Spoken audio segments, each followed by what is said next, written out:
মা, তুমি এই লোকটাকে কেন বাড়িতে আশ্রয় দিয়েছো? কে হয়? এর বিচ্ছিরি চেহারা দেখে আমার রাতে ঘুম পর্যন্ত হচ্ছে না।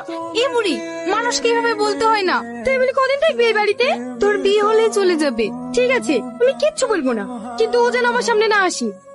মা, ওর কথায় কিছু মনে করো না, ওর হয়ে আমি ক্ষমা চাইছি। আরে আর আপনি ক্ষমা চাইছেন কেন? ওর কথা আমি কিচ্ছু মনে করিনি। আমার বোনের থুবড়ো আমি প্রথমে দেবো। আরে আমি একটা মিষ্টি গোটা খেতে পারবো না, অর্ধেক দিন। না না, আমি কোনো কথা শুনবো না, তোকে গোটাটাই খেতে হবে। ওই, এ বোন।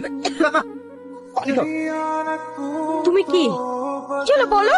আমি টনির বন্ধু।